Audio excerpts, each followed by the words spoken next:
ప్రభువైన యేసుక్రీస్తు వారి యొక్క నామములో మీ అందరికీ నా శుభాభివందనాలు తెలియజేస్తూ ఉన్నాను. మరొక పునరుద్ధానమును ప్రభు మనకు అనుగ్రహించినందులకై సమస్త ఘనత మహిమ ఆయనకే కలుగునుగాక. మంచిది బిడ్డలారా, పోయిన వారం ఒక వాక్యాన్ని మనము ప్రారంభించాం. దాని యొక్క రెండవ భాగాన్ని ఈరోజు మనము చూద్దాం. పోయిన వారం మనం ప్రారంభించబడిన వాక్యము కొరింథీయులకు రాసిన 2వ పత్రిక 2వ అధ్యాయము 11వ వచనాన్ని మనం చదివాం. అందులో ఆఖరి పార్టు మనము సాతాను యొక్క తంత్రములను ఎరగని వారము కాము అని మనం చెప్పుకున్నాం.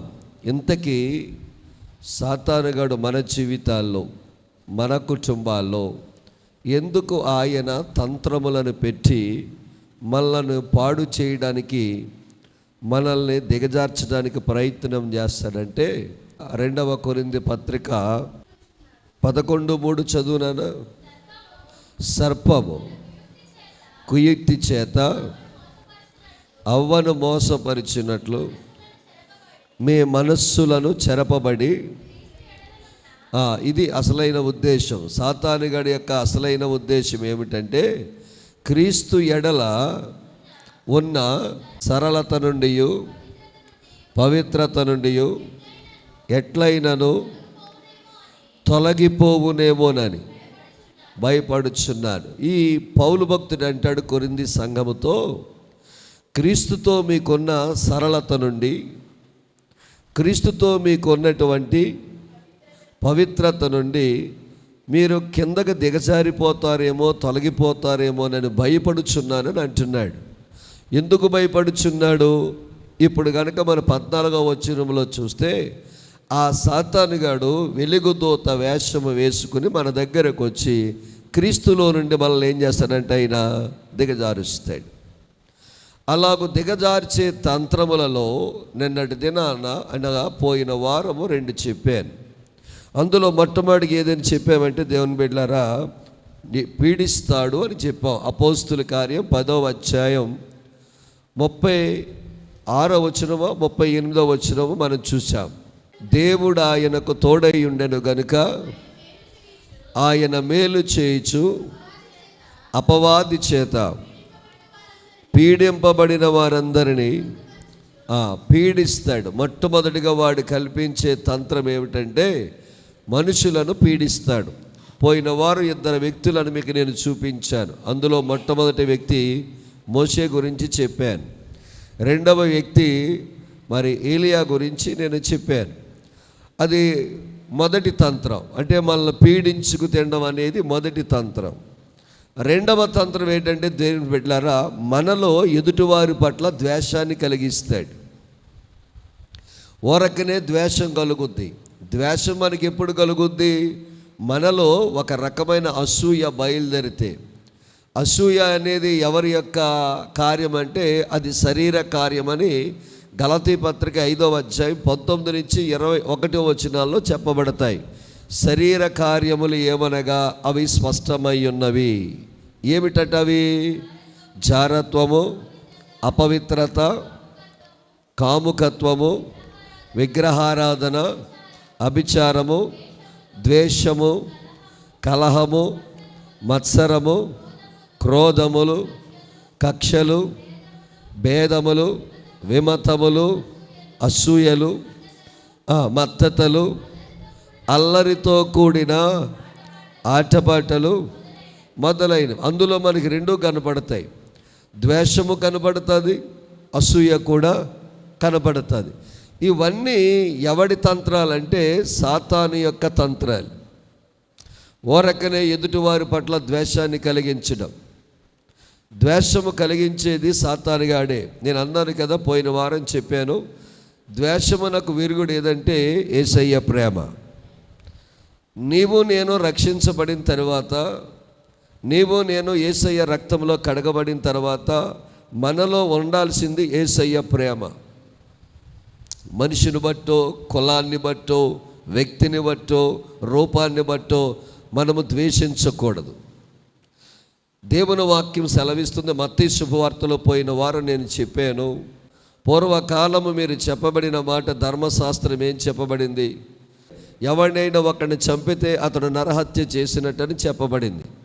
కానీ మత్తయి శుభవార్తలో యేసయ్య ఏం చెప్పారు, ఒకరిని చూసి మనం వ్యర్థుడా అన్నామంటే వాడిని మనము నరహత్య చేసినట్టని చెప్పబడింది. అంటే ద్వేషము ఈక్వల్ టు నరహత్యతో సమానం.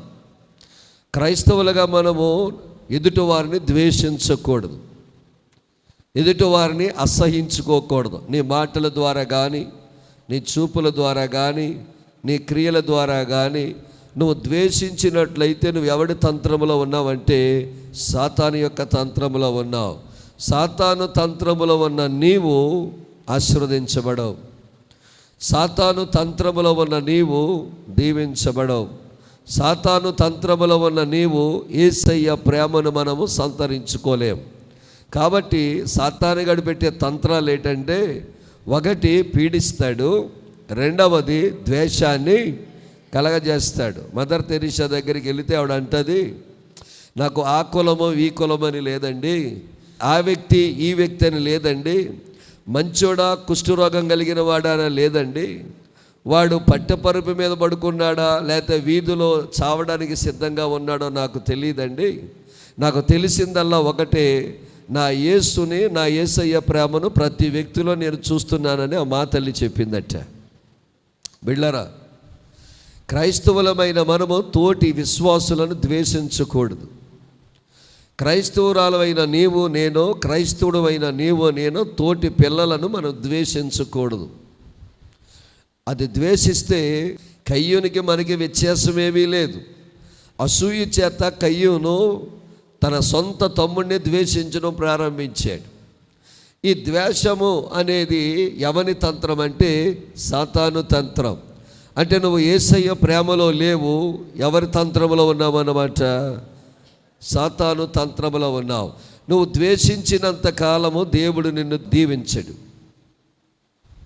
ప్రేమించడం మనం ప్రారంభించిన తర్వాత లోకమంతా ఒక కొత్త కోణంలో మనం చూస్తాం. బిడ్డలారా, మనలో దేవుడు అనుకున్న కార్యాలు చెయ్యకపోవడం గల కారణం, మనలో దేవుడు చేస్తానన్న మేలు చేయకుండా ఆలస్యము చేయడానికి గల కారణం ఏంటో చెప్పంటారా? మనలో ద్వేషం ఎక్కువైపోతుంది. మనలో ద్వేషాన్ని పుట్టించేదే సాతానుగాడు.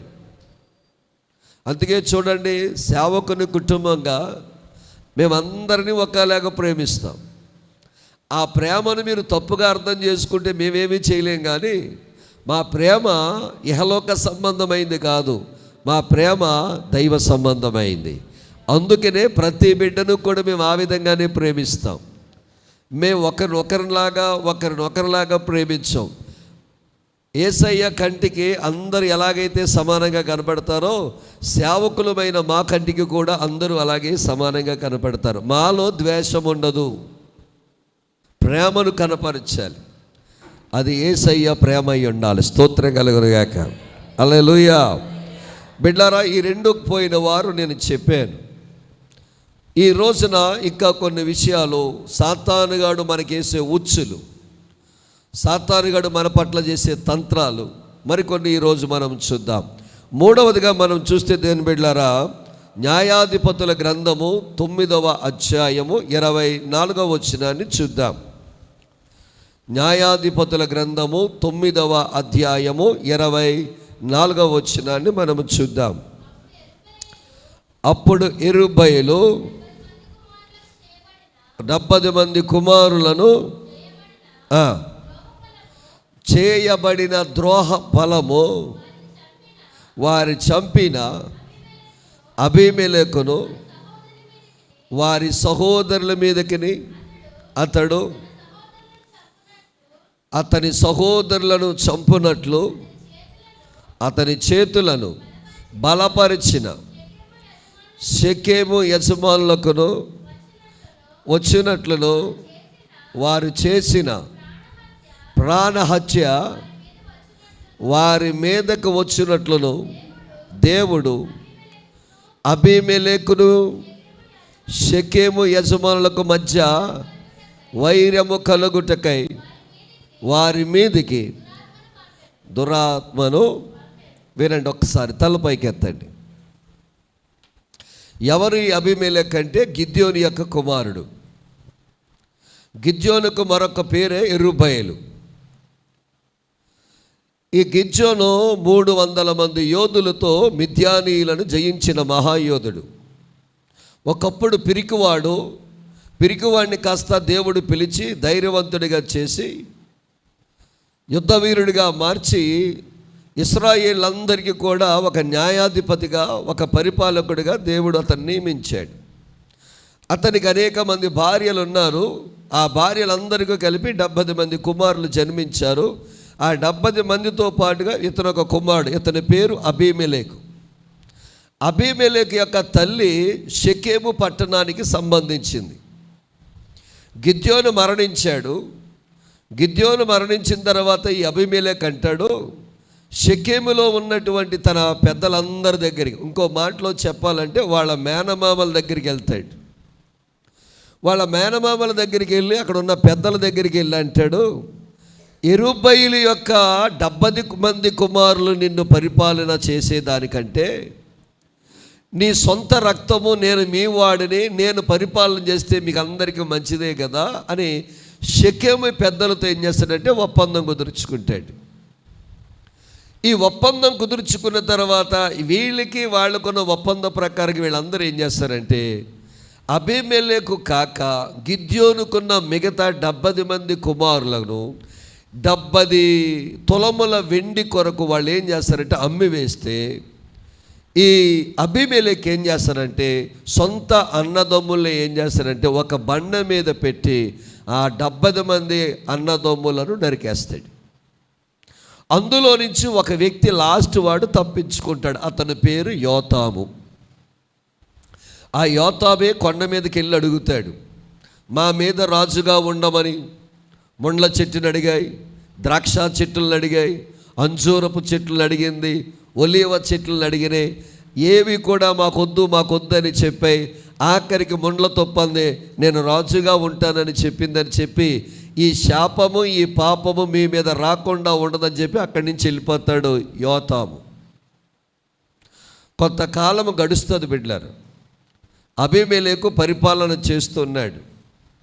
చేస్తున్న సమయంలో వీడు చేసిన అన్యాయము దేవుడు చూచాడు. ఇక్కడ మనం ఒకటి గమనించాలి. నాయకుడిని నేను కావాలని నీకు నువ్వుగా ముందొస్తే నువ్వు ముండ్ల తుప్ప లాంటి దానివి. మనము ముండ్ల తుప్ప లాంటి వాళ్ళం. నాయకత్వము దేవుడు మనకి ఇచ్చి నిలబెడితే మన ఒలీవ మొక్కలు లాంటి వాళ్ళమంట. స్తోత్రం కలుగునేగాక. హల్లెలూయా, హల్లెలూయా. లోకములో నాయకత్వం కోరేవాడు అందరి మీద పెత్తనం చెలాయిస్తాడు. యేసయ్యలో నాయకత్వం కోరేవాడు అందరికీ ఉపచారం చేస్తాడు. ఇది తేడా. నా ప్రభు అంటాడు, ఆయన అప్పగించబడే ముందు కూడా ఆయన నడానికి తువ్వాల కట్టుకుని వాళ్ళందరి పాదాలు శుద్ధి చేశాడు. క్రైస్తత్వంలో నాయకత్వం అనేది అందరికీ పరిచర్య చేసేవాడే నాయకుడు. లోకములో నాయకత్వం అనేది అందరి చేత పరిచర్య చేయించుకునేవాడే నాయకుడు. అందుకనే నా ప్రభు అన్నాడు, నీ రాజ్యము వేరు, నా రాజ్యం వేరు అన్నారు. స్తోత్రం కలుగునుగాక. హల్లెలూయా. అందుకే నేను ఎందుకు చెప్తున్నానంటే సంఘములో పరిచర్య చేసే బిడ్డలను దేవుడు నాయకులుగా ఎన్నుకుంటాడు. మన బిడ్డలు నాయకులుగా ఎదగాలంటే యేసయ్య సన్నిధిలో పరిచర్య చేయాలి, ప్రభు పరిచర్య చేయాలి. దేవుడు నీకు అప్పగించిన పనిలో నమ్మకంగా నువ్వు పరిచర్య చేసుకుంటూ పోతే నిన్ను ఒక నాయకుడిగా, నాయకురాలుగా నా దేవుడే నిలబెడతాడు. లేదు, నేను నాయకుడు అయిపోవాలని కుట్ర చేసి, కుతంత్రం చేసి, కన్నవాళ్ళని సొంత వాళ్ళని చంపేసి నువ్వు నాయకుడు అవుతే కనుక ఆ శాపము ఏనాటికైనా మన మీదకి వస్తుందట. యోతాము చెప్పి వెళ్ళిపోయాడు. కొన్ని నెలలు అయింది. ఈ అబీమెలెకు, ఈ యొక్క షెకెము వారిద్దరూ కలిగి చేసినటువంటి ఆ పాపము వల్ల, ఆ శాపము వల్ల దేవుడు ఒక దురాత్మను వాళ్ళలోనికి పంపించి ఏం చేశాడట, వారికి షెకెము యజమానులకును అబీమెలెకు ఏం కలగజేశాడట, వైరము అనగా గొడవలు. ఈనాడు కుటుంబాల్లో కానివ్వండి, ఎన్నో వైరములు మనము చూస్తూ ఉన్నాం, గొడవలు మనం చూస్తూ ఉన్నాం. ఈ గొడవలను సృష్టించేది, ఈ గొడవలను కలిగించేది, ఈ గొడవలను మనుషుల మధ్య, భార్యాభర్తల మధ్య కానివ్వండి, పిల్లలు తల్లిదండ్రుల మధ్య కానివ్వండి, కుటుంబాల మధ్య కానివ్వండి, ఈ వైరమును గొడవలను కల్పించేది ఎవడంటే సాతానుగాడే. మనము పోరాడవలసినది మనుషులతో కాదు, సాతానుగాడితో పోరాడాలి. అందుకే పౌలు అంటాడు, మనము సాతాను యొక్క తంత్రములు ఎరగని వారము కాము అంటాడు. చూడండి, యెషయా గ్రంథము 21వ అధ్యాయము 6వ వచనం చూడండి. నీవు వెళ్ళి కావలి వారిని ఏం చేయమన్నాడు? ఎవరి కావలి వారు ఎందుకు నియమించబడాలి? వినండి, ఒక్కసారి తలపైకెత్తండి చూద్దాం.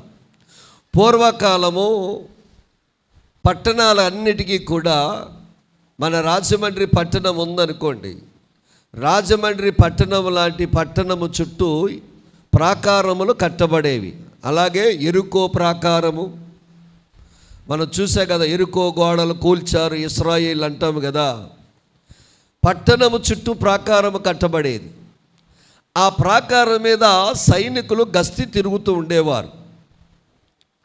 ఎందుకు గస్తీ తిరుగుతుండేవారంటే, అప్పట్లో సీసీ కెమెరాలు లేవు.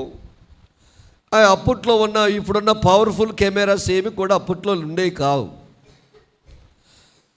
ఈ పైన ఎవరైతే కావలి కాస్తున్నారో, కాపలా కాస్తున్నారో, ఈ కాపలా కాసే వ్యక్తి చేసే ఒక 2 ప్రాముఖ్యమైన పనులు ఏంటంటే, దేవుని బిడ్డలారా, ఎవరైనా శత్రువు ఈ పట్టణం మీదకు వస్తున్నాడు అంటే కనుక అతను ఏం చేసేవాడట, శత్రువులు వస్తున్నారు, జాగ్రత్త పడండి, యుద్ధానికి సిద్ధపడమని ఒక బోర ఊదేవాడట. ఈ బోర ఎప్పుడైతే ఊదాడో, ఈ బోర శబ్దానికి పట్టణంలో ఉన్న వాళ్ళందరూ కూడా యుద్ధానికి సిద్ధమై వస్తున్న శత్రువుని ఎదుర్కోవడానికి వారు రెడీగా ఉండేవారట. ఒకవేళ ఈ శత్రువు కనుక వచ్చుచూ ఉన్నప్పుడు కనుక ఈ యొక్క కావలివాడు బోర ఓదకపోతే, శత్రువులు లోపలకు వచ్చి లోపల పట్టణంలో ఉన్న వారిని మరణించడానికి కారణం ఎవరవుతారంటే ఈ కావలివాడు అవుతాడటండి. అందుకే కావలివాడు చాలా ప్రాముఖ్యమైన వాడు. ఒక పట్టణము కాపాడాలన్నా, ఒక పట్టణము నాశనం అయిపోవాలన్నా ఈ కావలివాడు చాలా ఇంపార్టెంట్. వాడు వస్తున్న శత్రువులను చూచి బోర ఊదాలి. బోర ఊదితే లోపలున్న వాళ్ళు సిద్ధమై యుద్ధానికి సిద్ధపడతారు, వారి పట్టణాన్ని వారు కాపాడుకుంటారు. కానీ ఈ యొక్క కావలివాడు గనుక బోర ఓదకపోతే పట్టణస్థుల మరణానికి కారణం ఇతనవుతాడు. నేను అంటాను, ప్రతి ఇంటికి ఒక కావలివాడు ఉండునుగాక. స్తోత్రం కలుగునుగాక. హల్లెలూయా, హల్లెలూయా. కావలివాడు ఉండాలి అన్నాను కాబట్టి రాత్రంతా కత్తి బోర చేత పట్టుకుని ఇంటి చుట్టూ 24 గంటలు తిరగమని కాదమ్మా దీని అర్థం. నీవు నేను పోరాటం చేసేది భౌతికమైన శత్రువుతో కాదు, అంధకార సంబంధమైన దురాత్మలతో పోరాటం, లోకనాథులతో పోరాటం, ఆ ఆకాశ మండలం మీద ఉన్న దురాత్మలతో పోరాటం. ఈ పోరాటము చేయడానికి మనకు ఉండాల్సింది ఏంటో చెప్పమంటారా? ఆత్మ సంబంధమైన ఆయుధం కావాలి. ఆత్మ సంబంధమైన ఆయుధం కావాలి. వాడికి కావలసింది ఏంటంటే ప్రార్థన అనే బోర మన దగ్గర ఉండాలి బిడ్డలారా. స్తోత్రం కలుగునుగాక. ఏ కుటుంబంలో అయితే, ఏ బిడ్డ అయితే ప్రార్థన బోర పట్టుకొని 24 గంటలు సమయం వచ్చినప్పుడల్లా ఓదడం ప్రారంభిస్తుందో ఆ ఇంటిని, ఆ కుటుంబాన్ని కాపాడుకున్న బిడ్డగా మారిపోతుంది. ఏ సేవకుడైతే ప్రార్థనని బోర పట్టుకొని నిలబడతాడో ఆ కుటుంబాల్ని కాపాడుకున్న దైవ సేవకుడిగా మారిపోతాడు. ఆమేన్. దేవునికి స్తోత్రం. ఈ రోజుల్లో మనకు కావలసింది బోర ఊదే ప్రార్థనా పరులు కావాలా? ఎప్పుడైతే మనము కావరి వారముగా ప్రార్థన చేస్తామో, శత్రువు లోపలికి వచ్చినప్పుడు ప్రార్థన పూర్వకంగా మనం సిద్ధపడతామో, ప్రార్థన శక్తిని జయించగలిగినటువంటి స్తోమత దురాత్మకు లేదండి. వాక్యము చదువు, నీకంటే బాగా తెలిసాడు వాక్యం. పరిచర్య నీకంటే బాగా చేస్తాడు. కానీ వాడికి నచ్చంది, వాడి డిక్షనరీలో లేనిది ప్రార్థన ఒకటి. రారా నాతో కలిసి ఒక అరగంట ప్రార్థన చేద్దామని అడుగు, రాడు. నీ దగ్గర నుంచి వాడు ఏమవుతాడు? పారిపోతాడు. అందుకే మనల్ని ప్రార్థన చేయనివాడు. మనలో చాలామంది ప్రార్థన ఎందుకు చేయలేకపోతున్నామంటే బలహీనతని కాదు, బిజీగా ఉండి కాదు, భారమని అంతకన్నా కాదు. అన్నీ చేస్తాం కానీ ఎందుకో ప్రార్థన ఒక్కటే చేయబుద్ధి కాదు. ప్రార్థన చేస్తే పరిస్థితులు మారతాయన్న సంగతి మనకి తెలుసు. ప్రార్థన చేస్తే సాతానుగాడు మన ఇంటిలోకి ప్రవేశించడన్న సంగతి మనకి తెలుసు. ప్రార్థన చేస్తే ఆగిపోయిన కార్యాలు నా ప్రభువు నెరవేరుస్తాడన్న సంగతి మనకి తెలుసు. కానీ ఏమి చేయమంటే ప్రార్థన చేయవు. అందుకే కుటుంబంలో సాతానుగాడు చొరబడి, ఇంకొక మాట చెప్పమంటావా, నీ తల్లిదండ్రులు చదువు లేని వారైతే, నీ కుటుంబంలో అవగాహన లేని వారు ఎవరైనా ఉంటే, అన్నీ తెలిసిన నీవు కావలి వాని పాత్ర నువ్వు ఎత్తకపోతే నీ కుటుంబాన్ని బట్టి, నీ బంధువులు బట్టి రేపొద్దున దేవుడు నేను లెక్కడుగుతాడే. సాతాను యొక్క మరొక తంత్రం ఏంటి చెప్పండి? గొడవలు సృష్టించడమే వాడి యొక్క తంత్రం. గొడవలు మన ఇంట్లోకి వచ్చినప్పుడు మనం చేయాల్సింది ఏంటో చెప్పమంటారా? అందరము కలిసి ప్రార్థన చేయాలి. కుటుంబం అంతా ఏకమై, స్తోత్రం కలుగునేగాక. భార్యాభర్తలు ఇద్దరూ ఏకమై ప్రార్థన చేయాలా, కుటుంబం ఏకమై ప్రార్థన చేయాలా. బిడ్డ మరి చేస్తే ఏం జరుగుద్ది? నీ పక్షముగా దేవుడు విజయాన్ని ఇస్తాడు. హల్లెలూయా, హల్లెలూయా. మనుషులు దేనికి మారలేని వారు నువ్వు చేసే ప్రార్థనకే మారతారు. ప్రార్థన అనగా మన దేవుని సహాయము కోరుట. దేవునికి మహిమ కలుగునుగాక. హల్లెలూయా. సరే, సాతాను పెట్టే మొదటి తంత్రం ఏమని చెప్పుకున్నాం? పీడిస్తాడు. రెండవదిగా ద్వేషిస్తాడు. మూడవదిగా వైరము కలగజేస్తాడు. చూడండి, ఎఫెసీ రాసిన పత్రిక 4వ అధ్యాయము 27వ వచనం చూడండి. ఎవరికి చోటు ఇవ్వద్దన్నాడు? మనం ఎవరికి చోటిస్తాం? ఆడెప్పుడు వచ్చి నా పక్కన కూర్చున్నాడండి పాస్టర్ గారు అని మీరు అనవచ్చు. నేను ఎప్పుడు అడిగి పేట వేయలేదండి, కుర్చీ వేయలేదండి. వాడెప్పుడు వచ్చాడండి నా దగ్గరికి అపవాదికి చోటు ఇవ్వడాకని ఒకవేళ నువ్వు నన్ను ప్రశ్నించవచ్చు, అడగవచ్చు. ఒకవేళ ఇది ఇలాగూ వచ్చినప్పుడు వాడికి పక్క కుర్చీ వేసేవేమో ఒకసారి ఆలోచన చేయి. ప్రార్థించాల్సిన టైంలో సెల్ ఫోన్ పట్టుకుని పక్కన కూర్చున్నప్పుడు ఆడు నీ పక్కనే కూర్చుని ఉంటాడు. ఏదో చూద్దామని మొదలెట్టి ఎక్కడెక్కడికో తీసుకుపోయి ఉంటాడు. అలా తీసుకుపోతున్నప్పుడు నీకు అర్థం కావాల్సింది ఎవరంటే నీ పక్కన ఎవరు కూర్చున్నారన్నమాట. మరి సాతానుగాడు మన పక్కన కూర్చున్నాడంటారా, లేదంటే వాడికి మన చోటు ఇచ్చామంటారా, లేదంటారా? ప్రార్థించాల్సిన టైంలో మంచి సీరియల్ వస్తుంది. సీరియల్ ఆపమనేమో దేవుడు చెప్తాడు, మోకరించి ప్రార్థన చేయమని యేసయ్య చెప్తాడు. ఈ ఛాన్స్ పోయిందంటే మరలా నీకు దొరకదు, మరలా రేపెందుకు చూస్తావు, ఇప్పుడే చూడమని సాతానుగాడు నీ పక్కకు వస్తాడు. వచ్చిన తర్వాత టీవీ ఆన్ చేసావంటే వాడు నీ పక్కన కూర్చున్నట్టు, టీవీ కట్టేసి మోకాళ్ళు వేస్తే నా యేసయ్య నీ పక్కన ఉన్నట్టు. ఇయేనండి సాతాను తంత్రాలు. పెద్ద పెద్ద తంత్రాలు ఏమి ఉండవండి. మీరు అనుకున్నట్టుగా పెద్ద మిసైల్ తీసుకొచ్చి నా ఇంటికి టార్గెట్ పెడతాడు, లేకపోతే పెద్ద బాంబు తెచ్చి నా ఇంట్లో అవి కాదండి. సింపుల్. వాడి తంత్రాలు చాలా ఈజీగా ఉంటాయండి. ఆన్ చేయి టీవీ అంటాడు. నువ్వు నిజమైన దేవుని బిడ్డవైతే 7 అయ్యింది ప్రార్థన చేయాలి, లేదు టీవీ ఆన్ చేయి, నో ప్రార్థన, నో టీవీ అంటాడు. టీవీ ఆన్ చేసావా నీ పక్కన ఎవడున్నట్టు? యేసుబాబా చెప్పండి. అప్పుడు మన సాతానుకు చోటిచ్చామా లేదా? ఇప్పుడు చెప్పండి, చోటిచ్చిన వారమా కావా? యేసయ్యా మా ఇంటికి రావా అని పిలిచి తలుపేసినట్టు ఉంది ఇది అవ్వారం. మళ్ళీ అంటావు దేవుడు నాకు ఏం చేయట్లేదండి, మేలు చేయటం లేదండి పాస్టర్ గారు, మా ఇంట్లో గొడవలు ఆరటం లేదండి, మా ఇంట్లో అపార్థాలు ఆగటం లేదండి, ఎందుకో దేవుడు నాకు ఆ కార్యము చేయటం లేదండి అని ఒకవేళ నువ్వు అన్నావు అనుకోండి, నేను చిట్కా చెప్తున్నాను. ప్రార్థన చేసి నీవు మీ కుటుంబం ప్రార్థన చేసి ప్రారంభించండి.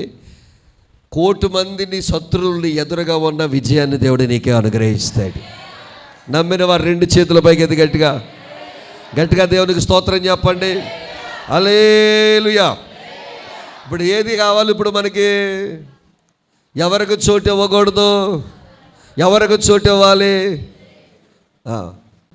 ఎవడు పెడతాడు ఈ తంత్రం? గొడవలు వచ్చినప్పుడు అలా ఏం చేయాలి?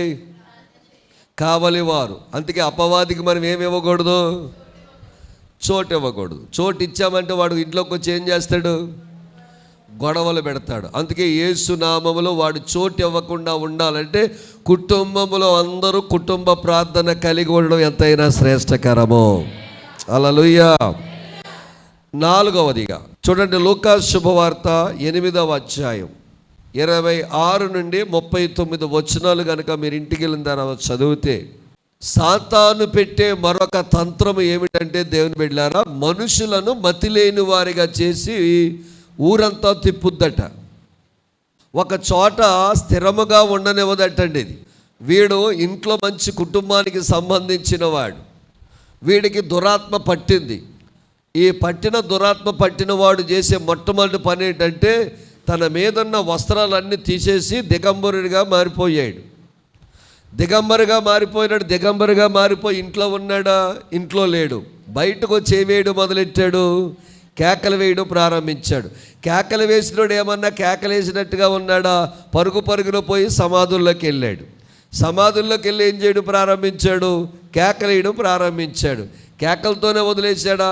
వాడిని పట్టుకుని ఎవడైనా గొలుసులతో కట్టినా, చైన్స్తో కట్టినా, తాళ్ళతో కట్టినా తుత్తినీలుగా వాడిని తెంపేసేవాడట. తెంపేయడం మాత్రమే కాదు దేవుని బిడ్డలారా, అతను సమాధుల్లోకి వెళ్ళి రాయి తీసుకుని వచ్చిన వాళ్ళందరిని ఏం చేసేవాడట? గాయము చేసేవాడట. ఎదుటి వాళ్ళని గాయము చేయడం మాత్రమే కాదు, తనను తాను కూడా ఏం చేసుకునేవాడట. ఈ లక్షణాలన్నీ మనకి ఎక్కడ కనపడతాయి చెప్పండి? నేనేం కల్పించి చెప్పడం లేదు. ఇది ఎవడి తంత్రం చెప్పండి? వాడు ఏం చేస్తాడు? మనసుకి ఏమి ఉంచడాడు? మనసుకి నెమ్మది ఉంచడండి. మనసున్న మనిషికి స్థిరం లేదట. మనసున్న మనిషికి స్థిరం కాదు, సాతానున్న మనిషికి ఏముండదు? స్థిరం ఉండదండి. ఓ చోట కూర్చోలేడండి, ఓ చోట స్థిరంగా ఉండలేడండి, ఊరంతా తిరుగుతాడండి. ఇంకో మాటలో చెప్పమంటారా, ఎవరితో కలవకుండా దెయ్యాల దగ్గర తిరిగే టైంలో కూర్చుంటాడండి. వాడు ఇంకా చేసే పని లేడు చెప్పమంటారా, వచ్చిన వాళ్ళందరిని ఏం చేస్తాడట? గాయం చేస్తాడట. గాయం చేయకపోతే మళ్ళీ ఎవడు చేసుకుంటాడు గాయం? సరిగ్గా గోడకెళ్ళి గుద్దేసుకుంటూ ఉంటాం మనం. టపా టపా టపా టపా టపా టపా. ఎందుకు గుద్దేసుకుంటావు నీకే తెలీదు. లోపల అంటాడు గుద్దేసుకో అని చెప్పగానే గోడ చూడగానే మనం ఏమంటాం? నా బతుకు ఎందుకు ఏదో బతుకు ఉన్నా ఎందుకు లేనదు. ఎవడు ప్రేరేపిస్తున్నాడు లోపల? కొంతమంది నా కర్మ కొట్టుకొని తర్వాత మళ్ళీ తలనొప్పి ట్యాబ్లెట్ ఆడేది అవ్వాలా. కొంతమంది దేనికోసం కొట్టేసుకుంటారు, కొంతమంది ఏది కనపడితే దాన్ని ఏం చేస్తుంటారు. అది మీ ప్రాబ్లం అని చెప్పడంలా మనలో ఎవడు దూరాడు? ఎవరు మాట్లాడతలేదు, ఎవరు దూరాడు? అలా కొట్టుకుంటున్నావంటే నిన్ను లోపల స్థిరంగా ఉండనివ్వకుండా నిన్ను బాధ పెట్టేవాడెవడు? నువ్వు వాడి తంత్రములు ఎరగాల. యేసయ్యకు స్తోత్రం అని చెప్పండి. మళ్ళీ గాయం చేసుకుంటామంట, కొట్టేసుకుంటామంట. మీకు మంచి మాట చదివించారు గుర్తుందా? యోహాను శుభవార్త 10వ అధ్యాయం 10వ వచనం. దొంగ ఏం చేయడానికి వస్తాడట? దొంగతనము, హత్యను, నాశనమును చేయుటకు వచ్చును కానీ మరి దేనికి రాడు. వాడు వచ్చేది ఎందుకు అనుకున్నావు? మన ఇంట్లోకి ఏం దొంగతనం చేస్తాడు? నీ డబ్బు, నీ బంగారం, నీ వెండి, నీ పట్టు వస్త్రాలు, నువ్వు బీరువాలో దాచిన ఒక్క చీర కూడా వాడు పట్టుకెళ్ళడు. నీ చీర ఒకటి ఆయనకి అవసరం లేదు, నీ డబ్బులు ఆయనకు అవసరం లేదు, నీ బంగారం ఆయనకు అవసరం లేదు, నీ వెండి ఆయనకు అవసరం లేదు, నువ్వు దాచుకున్న ఇంటి వస్త్రాలు ఆయనకు అవసరం లేదు, నీ విలువైనదిగా ఏదైతే లాకర్లో పెట్టి దాచావో ఆయనకి ఏది అవసరం లేదు. వాడి నీ ఇంట్లోకి వచ్చి వాడు చేసే దొంగతనం ఏదో చెప్పమంటారా? మొట్టమొదటిగా నీ ఇంటిలో నీలో ఉన్న సమాధానమును, నెమ్మదిని వాడు దొంగిలిచ్చేస్తాడు. సాతానుగాడికి మనం అవకాశం ఇస్తే వాడు మన ఇంటిలోకి వచ్చి, అనగా గృహములోనికి వచ్చి, ఈ దేహమనే ఇంటిలోనికి వచ్చి వాడు పట్టుకుపోయేది ఏదంటే సమాధానము, నెమ్మది వాడు పట్టుకుపోతాడు. అన్నీ ఉన్న ఉపయోగం ఏముంది? హృదయములో ఏముండాలా? సమాధానం ఉండాలి. అది పట్టుకుపోతాడు వాడు, అది దొంగిలిస్తాడు వాడు. అది ఎప్పుడైతే దొంగిలించాడో ఇంట్లో పంచభక్ష పరమాన్నాలు ఉన్నా, ఇంట్లో చలువరాతి రాళ్ల ఉన్నా, ఇంట్లో వెండి కంచాలు ఉన్నా, ఇంట్లో బంగారు పరుపులు ఉన్నా, ఇంట్లో మనకు అనేకమైన వసతులు ఉన్నా, మనసులో నెమ్మది లేకపోతే ఎక్కడ పోతాడంటే సమాధుల్లోకి వెళ్ళి కూర్చుంటాడు. లేదంటే పుష్కర్ ఘాట్కి వెళ్ళి సరిగ్గా ఆ ఎవ్వడలేని చోట ఒంటరిగా కూర్చుని గోదావరి ఎంక చూస్తూ ఉంటాడు. ఇంకేముంటుంది? సమాధానం లేనివాడు జీవితంలో ఏమంటుంది? శూన్యంలోకి చూడడమే. హ్యాపీ స్ట్రీట్లోకి వెళ్ళడం, అలా ఆర్చిలో ఉన్నదాన్ని అక్కడ చూడడం, అలా కూర్చోవడం, అక్కడ తిరిగే వాళ్ళు ఇంకా అందరూ ఇంకా మనం ఇలాగా చూడటం తప్ప ఏమీ లేదు. పోనీ హ్యాపీ స్ట్రీట్కి వెళ్ళావు, హ్యాపీగా గంతులేస్తావా? గంతులేయడానికి ఏముండాలా? సమాధానం ఉంటేనే కదా సంతోషం వచ్చేది. మరి ఏం దొంగిలించాడు వాడు? ఇది లేనప్పుడు ఎక్కడికి వెళ్ళి కూర్చున్నా ఒకటే, అది మేడైనా గుడిసైనా ఒకటే, అది ₹1,00,000 షూ అయినా 100 రూపాయల రబ్బర్ చెప్పు అయినా ఒకటే, కాలు బండ బారిపోతే ముళ్ళైనా పువ్వైనా ఒకటే. హృదయంలో నెమ్మది లేకపోతే ఎక్కడ కూర్చున్నా ఒకటే. అందుకని ఏం చేయలేక ఎక్కడికి వెళ్ళి కూర్చుంటాడు? ఎట్టి సమాధుల్లోకి వెళ్ళి కూర్చుంటున్నాడు, కొట్టేసుకుంటున్నాడు. ఇది ఎవడి తంత్రం చెప్పాలండి? పిల్లలారా, మీ అమ్మ నాన్నలకి మనస్సోభ పెట్టకండి, సమాధానం లేకుండా చేయకండి. వాళ్ళిద్దరూ ఇప్పుడు ఒక్కడే వెళ్తున్నాడు, ఇద్దరికి జాయింట్కి వెళ్ళిపోయి సమాధంలో కూర్చుంటారు. తల్లిదండ్రులను గౌరవించడం మన పిల్లలు చెప్పాలి. వాళ్ళ కడుపును పుట్టినందుకు వాళ్ళ గౌరవం పెంచడం మన బాధ్యత. స్తోత్రం చెప్పండి. హల్లెలూయా, హల్లెలూయా. ఒకప్పుడు మా అమ్మ ఎందుకు పుట్టారు అంది. ఈ రోజున మా అమ్మ అంటుంది, మా నాన్నగారు అంటారు, ఏమంటారు తెలిసిన, నిన్ను కన్నందుకు మేము ధన్యులమయ్యామని అంటారు వాళ్ళు. హల్లెలూయా. ఎందుకంటే సేవకుడు అయ్యారు కాబట్టి ధన్యతగా భావిస్తున్నారు వాళ్ళు. ఇది నాకు సరిపోద్ది, నా జీవితానికి ఇది సరిపోద్ది. అలాగే నీ తల్లిదండ్రులు కూడా నిన్ను చూసి నా బిడ్డ ధన్యురాలు అయ్యిందని నీ గురించి మాట్లాడుకోవాలా? దేవుడు మిమ్మల్ని ఉన్నతమైన స్థితిలో పెట్టునుగాక, ఉద్యోగములో పెట్టునుగాక. మీ తల్లిదండ్రులు ఎండనక కొండనక రాత్రనక పగలనక చెమటూర్చి కష్టపడి సంపాదించింది మిమ్మల్ని చదివించడానికే. వాళ్ళకు రోగం వస్తే మెడికల్ షాప్కి వెళ్ళి ట్యాబ్లెట్ తెచ్చుకుంటున్నారు, నీకేమన్నా రోగం వస్తే కార్పొరేట్ హాస్పిటల్లో చూపిస్తున్నారు. నీవు బ్రతికినంత కాలము ప్రయోజనమై గొప్పోడువై ఉన్నతమైన స్థితిలోకి వస్తే నిన్ను చూచిన నీ తల్లిదండ్రులు నా బిడ్డను బట్టి నేను ధన్యురాలనయ్యానని చెప్పుకోవాలా? యేసయ్యకి గట్టిగా స్తోత్రం చెప్పండి. ఇప్పుడు అందరు కలిపి చెప్పండి. సో నిన్ను కన్న తండ్రులు గర్వించే కొడుకుగా కూతురుగా నువ్వు ఉందువుగాక. 5 మొదటి సమూయేలు గ్రంథము 16వ అధ్యాయం 14వ వచనం. యెహోవా ఆత్మ సౌలును విడిచిపోయి యెహోవా యొద్ద నుండి దురాత్మ ఒకటి వచ్చి అతని వెర్రిపింపగా సౌలు సేవకులు దేవుని యొద్ద నుండి వచ్చిన దురాత్మ ఒకటి వెర్రిపించడము అని అంటే దాని అర్థం ఏంటంటే భయపెట్టడము. చెప్పండి ఏంటట? సాతాను పెట్టే మరొక తంత్రం ఏంటంటే భయపెట్టడం. చీటికి మాటికి భయపడిపోవడం, ప్రతిదానికి భయపడిపోవడం, ఏ విషయానికైనా భయపడిపోవడం. ఈ భయము కలిగించేది ఎవరంటే దేవుని బిడ్డలారా, సాతానుగాడే కలిగిస్తాడు. వాడి తంత్రం అది. ఎప్పుడో మనలో ధైర్యాన్ని వాడు తీసేస్తాడో మనం అక్కడ నిలబడలేము దేవుని బిడ్డలారా. సో దేవుని వాక్యం అంటుంది, దేవుడు మనకంట పిరికితనమును ఇయ్యలేదు. మరి ఏమిచ్చాడంట? చెప్పండి, ఏమిచ్చాడంట? ధైర్యమును, ఇంద్రియ నిగ్రహ శక్తిని దేవుడు మనకు అనుగ్రహించాడట. స్తోత్రం కలుగునుగాక. హల్లెలూయా, హల్లెలూయా. ప్రస్తుత దినాల్లో దేవుని బిడ్డలారా వినండి, ఎక్కడ చూసినా ఏది రాజ్యం వెళ్తుందంటే భయము రాజ్యం వెళ్తుంది.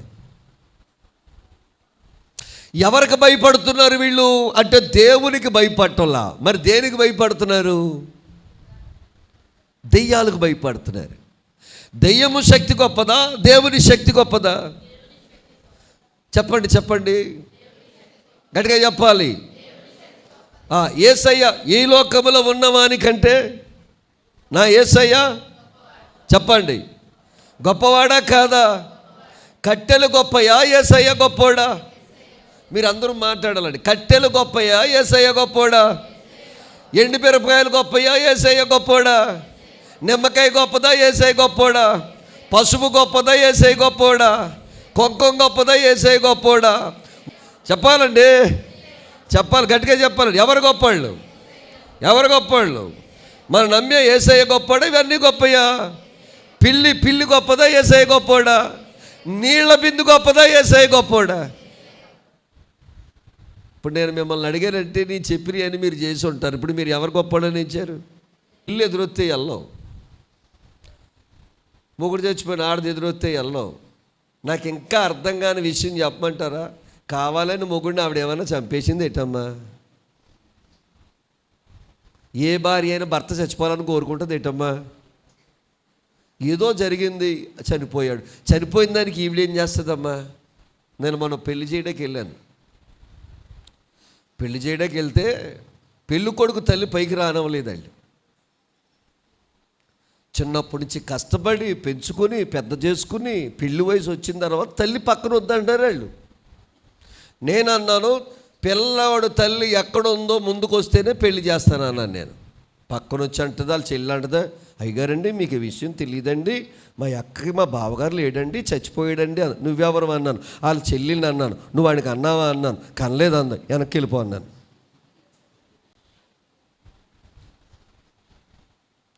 కనుక్కుంది ఆవిడ, పెంచుకుంది ఆవిడ, పెళ్లి వయసు వచ్చింది ఆడికి. తీరా పెళ్లి చేసే టయానికి మొగుడు లేడని, భర్త లేడని ఏం చెప్తున్నాను ఆవిడ పక్కకి తీసుకురారా అన్నాను. అలా కాదండి అయ్యారు, నువ్వు వంటే మర్యాద గుండు మీ అక్కని రమ్మని చెప్పాను. మీరే చెప్పండి అయ్యగారు అంది. పెళ్ళి కొడుకు తల్లి ఎక్కడ ఉన్నా వేదిక మీద రావాలి అని అన్నాను. ఆవిడ రావట్లేదు, అలాగే నుంచుని చూస్తుంది. వస్తావా లేకపోతే పెళ్ళి ఆపేరా అన్నాను. వస్తాను అయ్యగారు అంది. నా పక్కన నుంచో పెట్టుకొని పెళ్లి చేసి చేతుల్లో చేతి కలిపి వీళ్ళని కలిపి పెళ్లి చేసి పారేశాను. దేనికి భయపడతావు బిడ్డ? దేనికి భయపడవలసిన పని లేదు. చూడండి సామెతల గ్రంథం 29వ అధ్యాయం 25వ వాక్యం ఆఖరి మాట చదవండి. భయపడుట వలన మనుషులకు ఏమొస్తుందటండి? ఉరి వచ్చును. ఉరి అంటే తెలుసు కదా మనకి. అంటాడు, యోబు గ్రంథం తీయండి అమ్మ. యోబు అంటాడు 3వ అధ్యాయం 25వ వచనం తీయండి అన్న. ఏది వస్తాదని అనుకుంటున్నానో అదే నాకు, అంటే నువ్వు దేనికోసం భయపడుతున్నావు అదే నీకు వచ్చేస్తుందంట, భావిస్తుంది. భయపడక యేసయ్య ఉన్నాడని ధైర్యంగా ముందుకెళ్ళిపో. హల్లెలూయా. వాళ్ళు ఏమన్నా చేస్తారేమని భయపడతా. భయపడక, ఎదటోడు ఎంత గొప్పోడైనా నీ పక్కన యేసయ్య ఉన్నాడు. నీ పక్కన నువ్వు నమ్ముకున్న యేసయ్య ఉన్నాడు. ప్రార్థన చేసుకుని అడుగు ముందుకు యేసయ్య. దేవునికి స్తోత్రం. ఏమీ రాదు, దేవునికి యేసయ్యకి స్తోత్రం కలుగునుగాక. మార్కు సువార్త 9వ అధ్యాయం 22వ వచనం.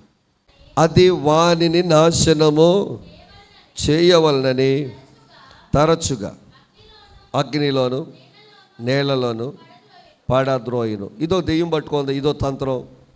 ఇదేం చేసిందట, కుర్రోడిని చిన్నప్పటి నుంచి ఏం చేసేదట, నేలల్లోనూ అగ్నిలోనూ ఏం చేసేదట, పడదోసేది. ఇప్పుడు వినండి, ఓ మంచి మాట చెప్తాను. చాలామంది స్త్రీలు కానీ పురుషులు కానీ చచ్చిపోయేటువంటి మార్గాలు ఏంటంటే నీళ్లు కానీ అగ్ని కానీ. అంటే వాళ్ళు చనిపోయేటట్టుగా చేసే ప్రేరేపణ, సాతానుగాడు చేసే ప్రేరేపణ ఏం చేస్తాడంటే వాళ్ళని అగ్నిలో కానీ దూకేయమంటాడు, లేదంటే నీళ్ళలో అయినా దూకేయమంటాడు. నీళ్ళు అంటే బావి, నీళ్ళు అంటే చెరువు, నీళ్ళు అంటే నది, నీళ్ళు అంటే సముద్రం. ఈ 4 చూపిస్తాడు. చూపించి అంటాడు అందులో దూకేయమంటాడు. ఎందుకు దూకేస్తున్నావు అని అంటే, నువ్వు నచ్చిన కూర మీ అమ్మ వండలేదు దూకేస్తున్నావు. ఇది ఏమన్నా న్యాయంగా ఉందండి? ఇంకొక ఆవిడ అంది, నాకు మొన్నతో మతిపోయింది, మా అమ్మాయి అండి అయ్యగారండి గ్యాస్ లీక్ చేసి అంటించేసుకుందాం అనుకుందండి అంది. యా అమ్మ ఏవయిందమ్మా అన్నాను. ఆవిడికి నచ్చిన టిఫిన్ వండలేదంట. అమ్మా ఏం వండలేదటండి, ఆవిడికి నచ్చిన టిఫిన్ వండలేదంట. వండనందుకు ఏమి లీక్ చేసిందంట, చేసి అంటించాల్సింది ఈవిడే టిఫిన్ అయిపోను, దరిద్రం వదిలిపోను. యేసయ్యకు స్తోత్రం చెప్పండి గట్టిగా, హల్లెలూయా. ఏమి లీక్ చేసిందంట, టిఫిన్ వండలేదని, నచ్చిన టిఫిన్ వండలేదని గ్యాస్ లీక్ చేసుకుని చచ్చిపోతే మరి ఎక్కడ తింటుంది చచ్చిపోతే టిఫిను?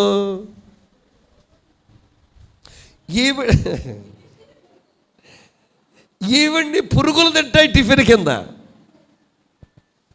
టిఫిన్ వండలేదని గ్యాస్ లీక్ చేసి చచ్చిపోయే ఆడవాళ్ళు ఉన్న ఈ లోకంలో, సినిమాకు డబ్బులు ఇవ్వలేదని చెప్పి గోడకెళ్ళి గుద్దేసుకున్న ఈ లోకంలో,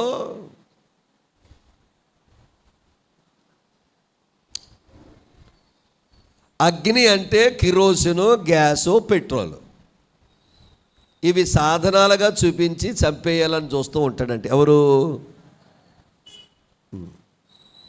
ఈ 2 కాకుండా ఇంకొకటి ఉంది, ఉరేసుకోవటం. ఫ్యాన్కి మన యొక్క ప్రపంచంలో ఉన్న జనాభాలంట ఎక్కువ మంది సూసైడ్ చేసుకునే వాళ్ళు ఎవరంటే 12 నుంచి 35 సంవత్సరాల లోపు ఉన్న వాళ్ళు ఎక్కువ మంది ఆత్మహత్య చేసుకుంటున్నారంట. ఈ ఆత్మహత్య చేసుకునే వాళ్ళు ప్రతి 4 నిమిషాలకి ప్రపంచంలో ఒక వ్యక్తి ఆత్మహత్య చేసుకుంటున్నాడంట. మన భారతదేశం ఉందండి, మన భారతదేశంలోట 10 మందిలో సగటులో ఒక స్త్రీ ఆత్మహత్య చేసుకుంటుందంట. తర్వాత వీళ్ళు చూస్తే కనుక వీళ్ళ పరిస్థితి ఎంత ఘోరంగా ఉందంటే, ఆత్మహత్య చేసుకునే వాళ్ళు ఎక్కడికి వెళ్ళి చాలామంది ఆత్మహత్యలు చేసుకున్నారంటే, ఇందాక నేను చెప్పాను కదా, నీళ్ళు అనగా బావి, నది, చెరువు, సముద్రం, నీళ్ళు అగ్ని అనగా కిరోసిను, పెట్రోలు, గ్యాస్ లీక్ చేసుకోవడం. తక్కువ శాతం మంది వీళ్ళు అంటించేసుకున్న తర్వాత, దూకేసిన తర్వాత, ఒక సైకాలజిస్ట్ చెప్పాడు, వీళ్ళు అనుకుంటారంట దూకేంత వరకు లోపల సాతానుగాడు ప్రేరేపిస్తాడట. దూకేయ్ దూకేయ్ దూకేయ్. ఎవరు అర్థం చేసుకోవట్లా? మీ అమ్మ అర్థం చేసుకోవట్లా, మీ నాన్న అర్థం చేసుకోవట్లా, మీ అన్నయ్య అర్థం చేసుకోవట్లా, మీ తమ్ముడు అర్థం చేసుకోవట్లా, ఇంట్లో నేను ఎవ్వరు అర్థం చేసుకోవట్లా. బ్రతికే చచ్చిపో అని చెప్పి వాడు లోపల ప్రేరేపించిన తర్వాత వీళ్ళంట పెట్రోలో, కిరోసినో, లేకపోతే బావిలోనో, నూతులోనో దూకేసినప్పుడట, ఆ చనిపోతున్నప్పుడు వీళ్ళకి అనిపిస్తుందట, ఎవడైనా వచ్చి కాపాడితే బాగుండు అనిపించదట. అందుకే తగలడిపోతున్నప్పుడు వీళ్ళకి అనిపిస్తుందట, ఆ నొప్పి ఉన్నప్పుడు అనిపిస్తట, ఎవరైనా రక్షించండి బాబోయ్, ఎవరైనా రక్షించండి బాబోయ్ అని కాలిపోతున్నప్పుడు బయటకు వచ్చి వీధిలో తిరిగేస్తారట. అప్పుడు అనిపిస్తుందట వీళ్ళకి, ఏమని, నేను చేసింది తప్పు అని. అప్పటికి చేతులు జోడించి చెప్తున్నా, అలాంటి పిచ్చి పని ఎవ్వరూ చేయకండి అమ్మా. అది సాతాను ప్రేరేపణే తప్ప దేవుడి ప్రేరేపణ కాదు. కష్టాలు కలకాలం ఉండవు, బాధలు కలకాలం ఉండవు. కరువు కలకాలం ఉండదు, వేదన కలకాలం ఉండదు. ఇప్పుడు బాధపడుతున్నావేమో, రేపొద్దున దేవుడు నిన్ను దీవిస్తాడు. ఇప్పుడు ఏడుస్తున్నామేమో, రేపొద్దున సంతోషం ఇస్తాడు. ఇప్పుడు ఆకలితో ఉన్నామేమో, రేపొద్దున సమృద్ధి ఇస్తాడు. ఇప్పుడు బలహీనతగా ఉన్నామేమో, రేపొద్దున దేవుడు నిన్ను బలపరుస్తాడు. ఇప్పుడు తోకగా ఉన్నావేమో, రేపొద్దున తలగా నిలబెడతాడు. ఇప్పుడు నువ్వెవ్వరికి అక్కర్లేదేమో, రేపు అందరూ నీవు కావాలని కోరుకుని స్థితి ఇస్తాడు దేవుడు. చచ్చిపోవడం సమస్యకు పరిష్కారము. సహనము కలిగి నిలబడు. ఎవడు వద్దన్నారో, ఎవరు కాదన్నారో వాళ్ళే నీ కాళ్ళ దగ్గరికి తీసుకొచ్చే దేవుడు మనకున్నాడు.